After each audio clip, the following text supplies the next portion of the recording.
Sick and tired of your love-hate relationship with wine? Welcome to the Feel It Alcohol Free podcast. Hi, I'm Coach Ruby Williams. And I'm Coach Susan Larkin. We're two former wine lovers turned alcohol freedom coaches, exposing the lies about alcohol and giving you, our listeners, the tools to break free so you can feel lit. And when you're lit, you'll feel healthier, freer, and more in control of your life. So relax, kick back, and get ready to feel lit alcohol-free. And don't forget, grab a copy of our wine-free weekend guide after the show.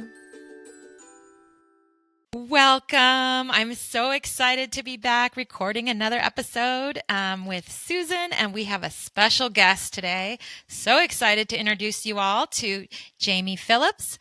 And hi, Jamie. She's a certified alcohol freedom mindset coach, helping creative humans struggling with burnout take a break from booze to rest, repair, and reignite their inner spark. Ooh, that's so beautiful. It's so great to have you on the show, Jamie. Yes. Yeah. Thank you so much, Ruby and Susan. It's such a pleasure to be here. Thank you for having me. You're welcome. I love this first question.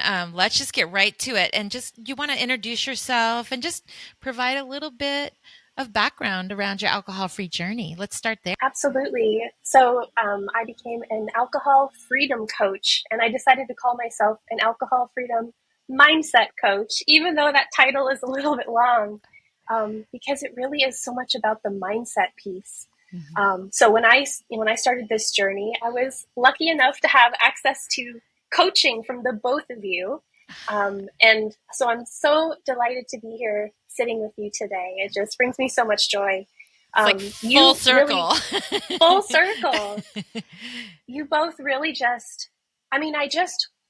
I understood the power of coaching coupled with this work.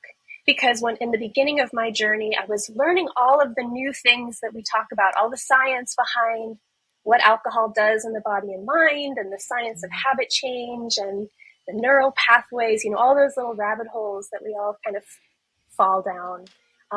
But I was noticing right from the get-go that I had so much resistance in my own mind. Like I had been practicing this one perspective my whole life, how many decades of my life that I was drinking and practicing, building these beliefs and these thoughts about alcohol. So as I was learning this new information, there was a lot of resistance in me. Like, I don't think I want this, and this, maybe this isn't for me. And, alcohol was my favorite thing back then. So I couldn't imagine life without it. Yeah. So to have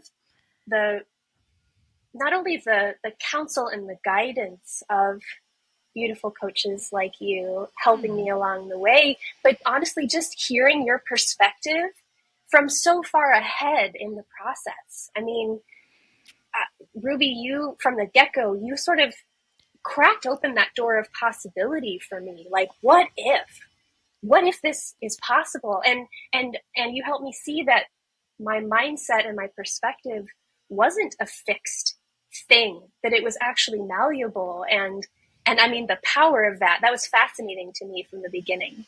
And then Susan, you became like this voice of compassion in my mind when, in the beginning of reimagining or just questioning your relationship with alcohol, you come up against all those roadblocks. And before you really understand how your mind is working and how those thoughts and beliefs and neural pathways are pulling you in different directions, you just feel like you can't do it, or you're not doing it right, or you're doing something wrong. And I mean, Susan, you just sort of helped me see that I'm learning. In the beginning, we're all learning a new skill. So the both of you just made such a huge impact. You just made my day. You made my little heart sing. But you're right. The power of coaching. It's so amazing. Yeah. What if? The possibilities. I love it. Right. It's that combination of encouragement, also, gentle accountability, and then also helping you see we are all living inside of our own minds, and we're looking at the world through our own perspective. And so there's a saying that I really love, and I say it all the time, but it's so true that it's like you can't see the label from inside the jar. We're inside of these little jars of our own mind, and you can't, just by the nature of blind spots, you can't see certain things in your own life, in your own perspective.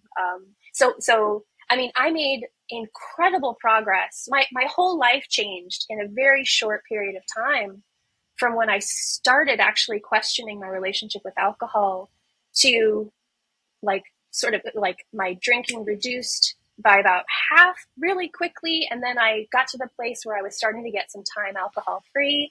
And then I got a big break under my belt.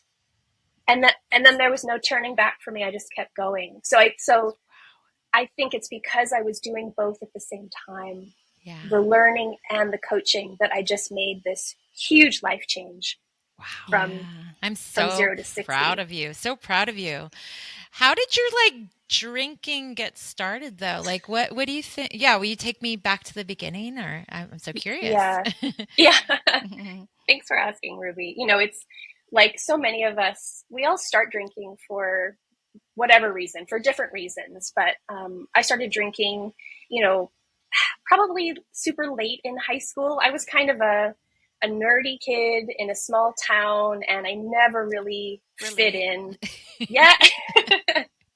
And, I'm actually so grateful for that experience now, for kind of growing up on the margins. I think that it's given me such an empathetic, kind perspective on the world that I wouldn't trade. But, going through the experience as a teenager and a young person, not feeling like I belonged was, I mean, that was horrible. It was such an emotional, traumatic time in my life, honestly. Yeah. So you couldn't pay me to go back. But so when I started drinking in late high school, and then when I made it to college and I came out of the closet, I decided that I was queer or gay back then. I started to find my people. And honestly, that went hand in hand with going out to bars, and so many queer spaces, even beyond, when you're 21 and in your early 20s, so many queer spaces in general are centered around booze. There's the nightlife, there's, the clubs and the dancing, and something that doesn't always look like clubs. Sometimes it looks like wine tasting and potlucks. But looking back, I can just see so clearly how drinking for me went hand in hand with a sense of belonging and ultimately safety. And so I think for me, that's where my relationship with alcohol, I think, really started to grow, and in a way that is deeper than just, I'll have a drink to go out dancing. We talk about giving alcohol jobs, and how that tends to be a turning point for people in their relationship with alcohol, or building a dependence on the substance as a coping mechanism, or, the giving it jobs really does seem to be little turning points that you can see clearly in hindsight, not necessarily. Not necessarily in the moment. Well, you use the word safety, and that makes so much sense, because that makes it really stick. If your subconscious feels like this is helping you be safe, fitting in is helping you be safe, and alcohol is helping you do that. And that's a little bit, it sounds like it was attached to your identity. Absolutely. So you can imagine how ingrained that is. And then you go to change that. And of course you had resistance, because, your subconscious brain is like, this is not safe. I don't like this change, Right. Yeah. What is this going to mean about me? Who am I going to be without alcohol? I can just imagine. Yeah. So the fact that you were able to break free and in such a short time, like you said, is extraordinary and really amazing. Thanks, Susan. I agree with what you just said 100%. It was absolutely a part of my identity, even beyond. So, that first job with alcohol was had to do with belonging, and probably it was, getting over a little bit of social anxiety, in my 20s, to be honest.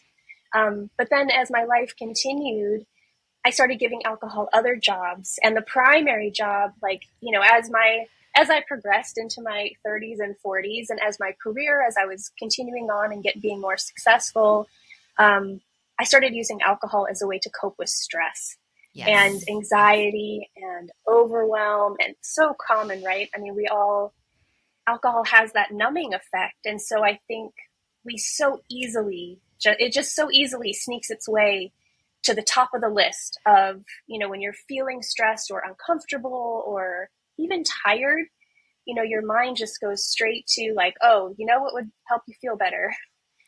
Grab a drink.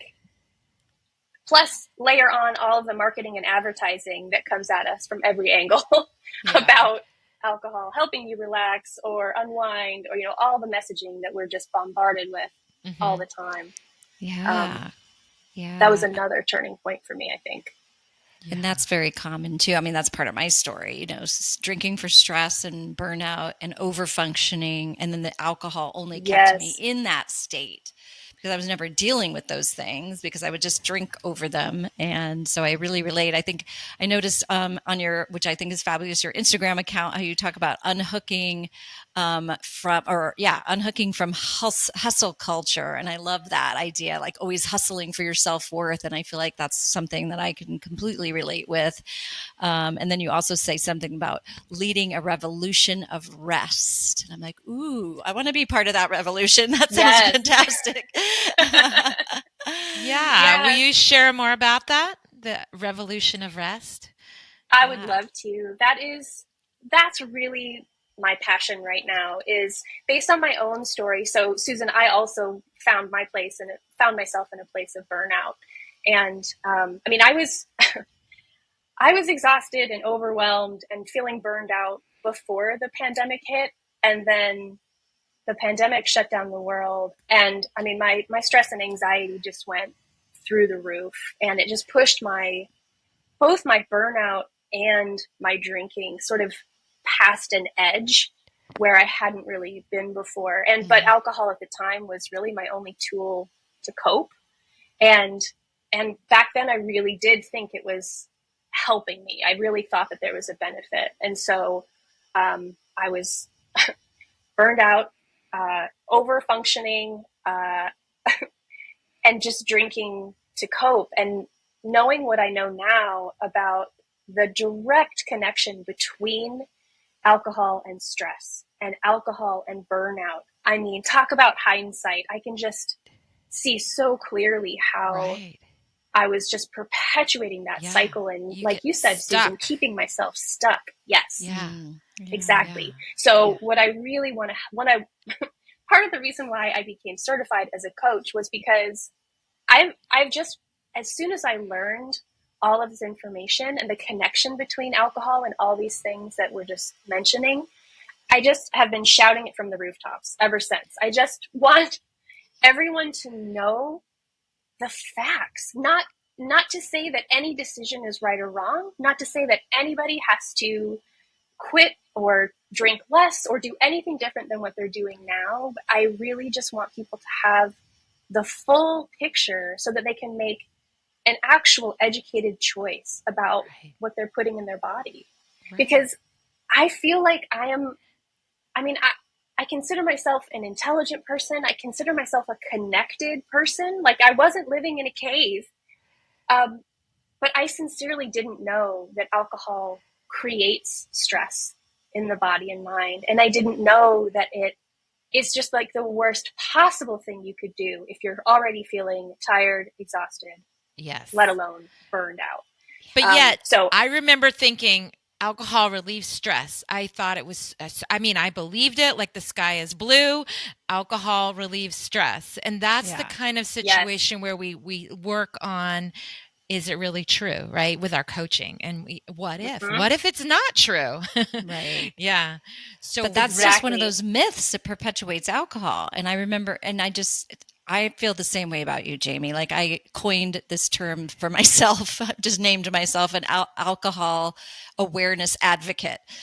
like I'm a coach, but that's also something I want to do is just get the word out, because I feel like these Yeah. are just things we don't know. Even my husband was like, how come we don't know this about alcohol? How come we to be Right. careful with it? How come we didn't know that it could be used as a maladaptive coping mechanism? Because we just grow up that only certain people have a problem with alcohol and everybody else is going to be okay. And we don't learn, Exactly. Right.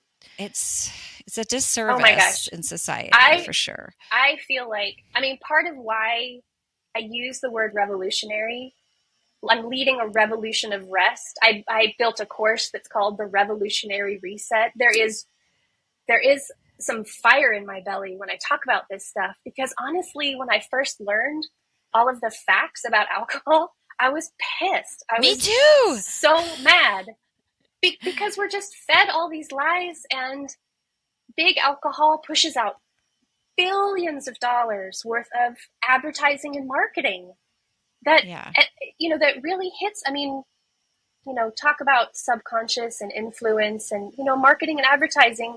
There's studies that have shown that even if you drive by a billboard on the freeway and your conscious mind kind of like rolls your eyes at it, the message, whatever the message is, if there's an emotional component to it, especially, your subconscious still picks up on it.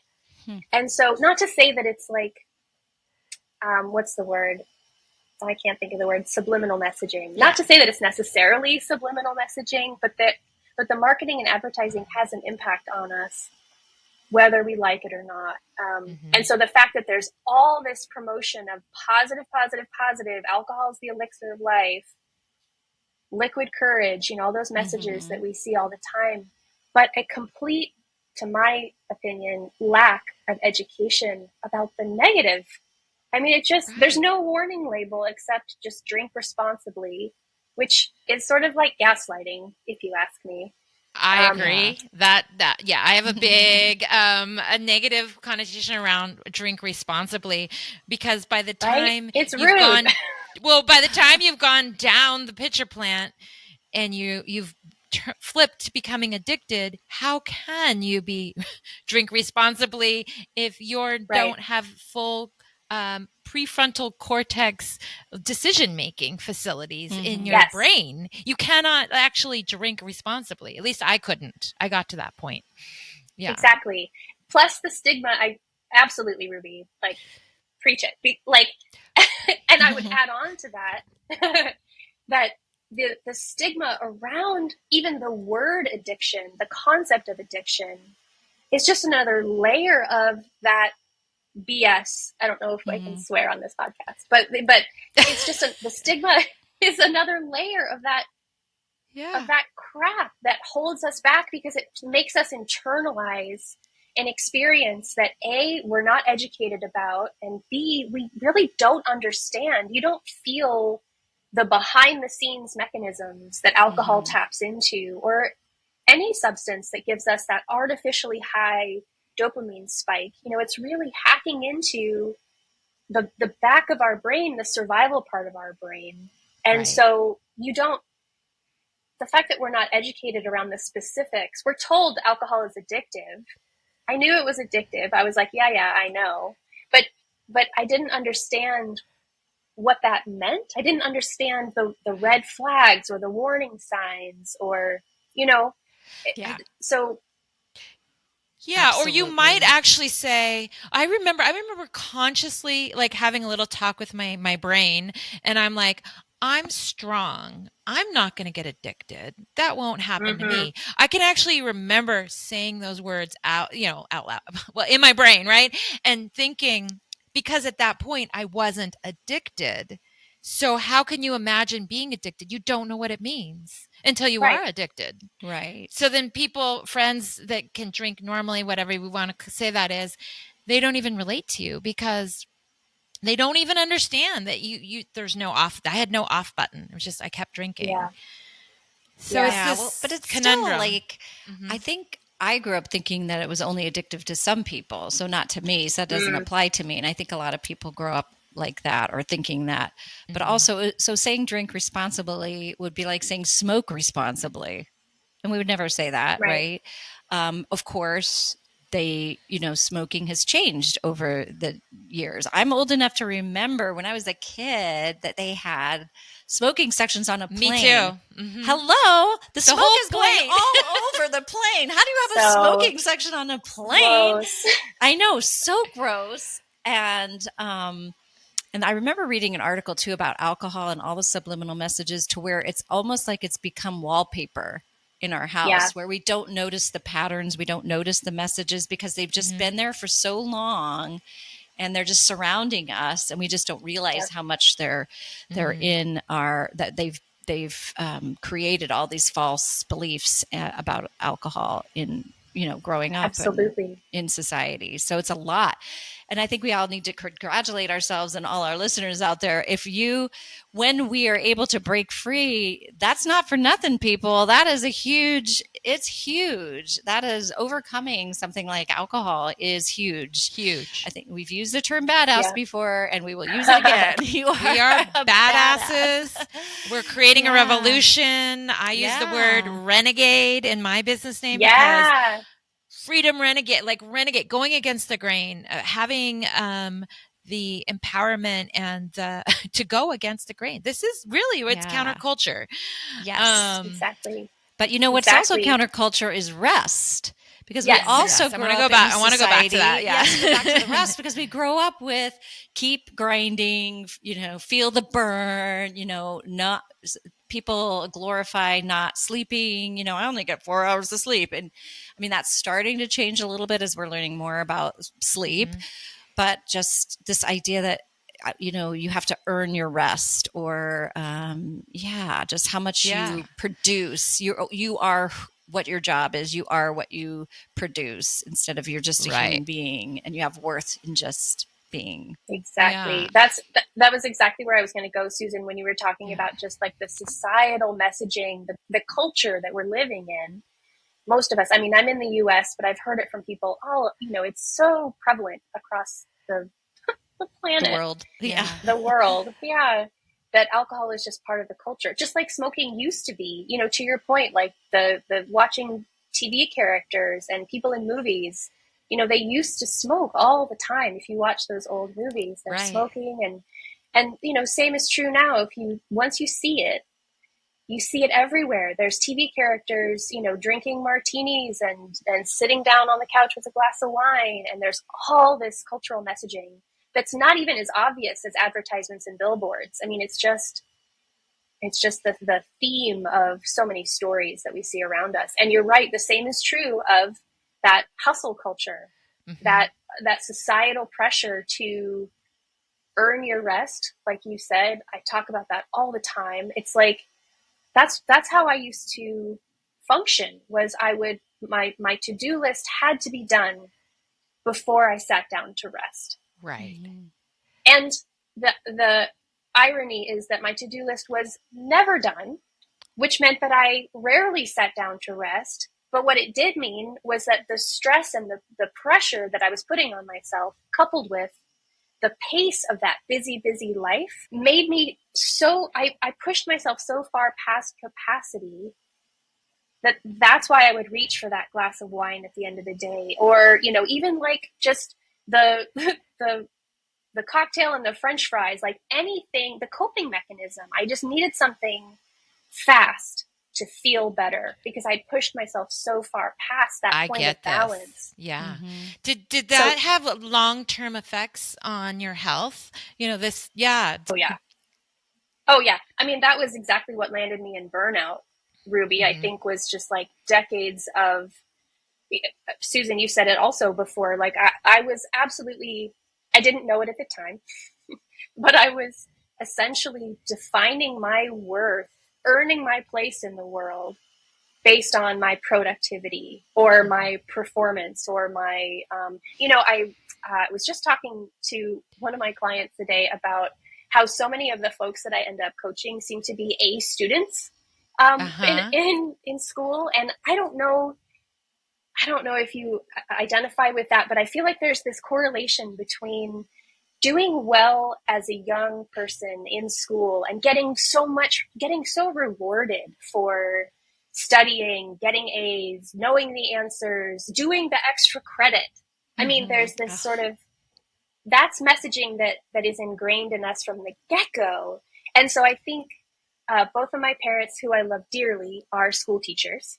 And so, I mean, I always did my homework. I always did the extra credit. And I always had this real solid sense of pride from those achievements. And so, I mean, it's just, you just send me out into the world and I just keep doing that. And I keep, there's an element of people pleasing in there for me, and perfectionism also, and just like the over functioning, overachieving.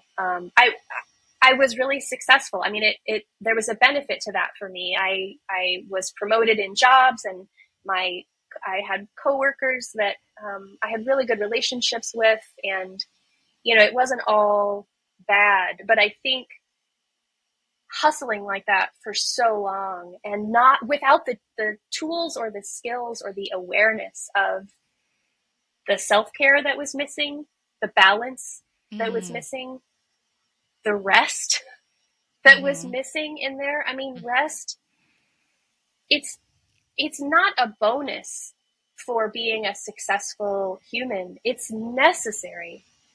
It's a necessary component to think your best, to have your best clarity and focus. If you're trying to do anything in the creative realm, I mean, you have to be in a space of, you can't be in survival mode. You can't be in fight or flight in order to access that creativity or that flow. I 100% agree that rest is missing for so many people. Or we think the alcohol is self-care.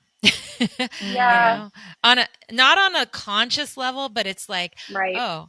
I want to rest now, so I'm going to drink my wine and rest. Right.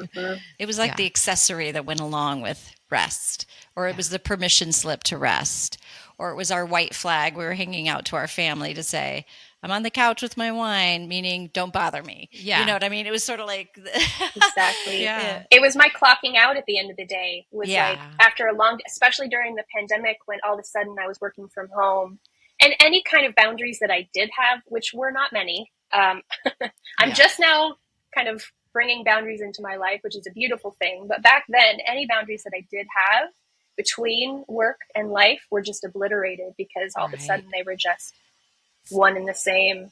So pouring that cocktail at the end of the day was my clocking out, was my permission to stop working.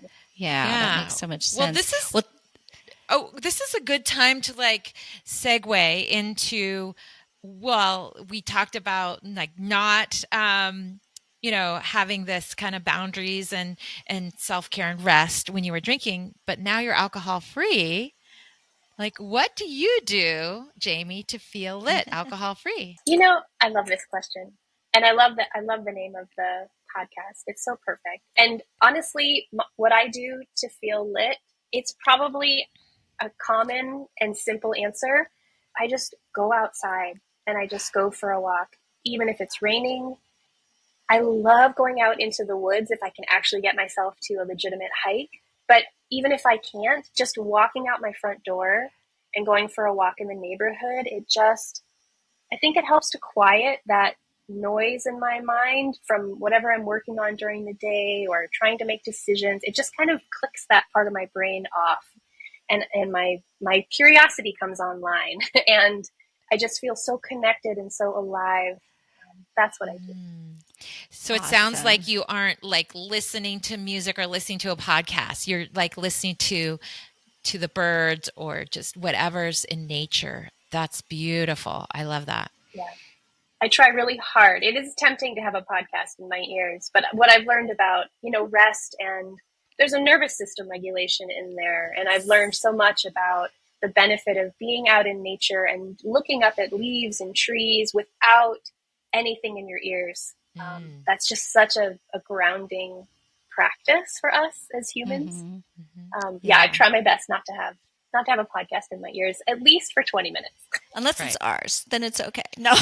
Yes. I'm kidding. No, I do the same. Walk without anything and just let your mind just wander, especially when we're so used to being so focused all the time. Listen to the birds, look at the trees, being out in nature. It is such an easy, free, accessible way to regulate your nervous system. And and I do the same with my trusty bagel dog. Yeah, he always has to come with me.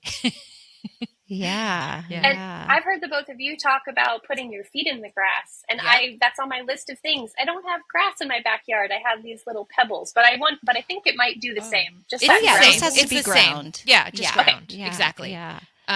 It can even be concrete or sidewalk. It doesn't have to be dirt, but dirt is better. Okay. You know, or even putting your hands in like a garden that, or soil. Soil, that can do it too. I mean, every morning now, it's like my favorite thing. If it's raining, I still kind of pop out there, unless it's like raining dogs and cats and, cats and dogs, I think is the phrase. Oh, are you going to do it in winter when it's snowing though? No. Then I have to figure out something. There's something that people do. They get like grounding mats. No, we're just going to move. No, I have grounding mats. Move. Because you can put your grounding mats underneath in your bed. You can put them, like I have one here when I'm working under my desk. Wow. Yeah. I like to go with the natural version of grass or dirt, but I suppose in the winter we'll see. We'll have to figure that out.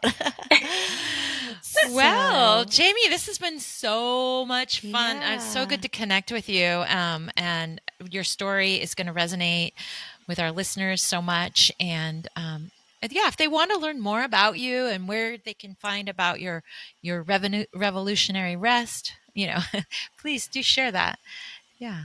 Thanks, Ruby. This has been such a pleasure to chat with you both. I'm big fans of you. I'm sharing your podcast. It's part of what I'm shouting from the rooftops. Yeah. So it was such a pleasure to actually be a guest. Thank you, Ruby. If anybody wants to check me out, I'm at jamiephillips.coach as my website. Okay. And then Instagram is Revolutionary Alcohol Reset. And that's named after my course is actually at revolutionaryreset.com if anybody just wants to go straight there. Yeah. Awesome. I feel like your story is so relatable to a different niche, the queer community. And I think that it's really exciting to be able to have some coaches with that experience as well for that community. So that's really exciting that you decided to become a coach. I'm so glad. I know. It's full circle. Like I said, that's so cool. It's so exciting. Okay. Well, Jamie mentioned our Feel It, podcast. We also have a Facebook community. We'd love for you to join and ask questions and get connected to us there. And you can always also listen. If you want to see our faces, you can go to the YouTube channel. So thank you for listening. And thank you so much, Jamie. I loved your story so much. Thank you. Me too. Thank you so much for being here. Okay. Bye-bye. Thanks so much for listening to Feel It Alcohol Free Podcast. Do you have a question you'd like us to answer on the show? All you need to do is head over to Apple Podcasts and do two simple things. Leave a rating and review telling us what you think of the show. And in that review, ask us any questions you have about breaking free from wine or living an alcohol-free lifestyle. That's it. Then tune in to hear your question answered live. Don't forget to grab your copy of A Wine-Free Weekend at www.feelitpodcasts.com. And remember, do something today that will help you feel lit. See you next time.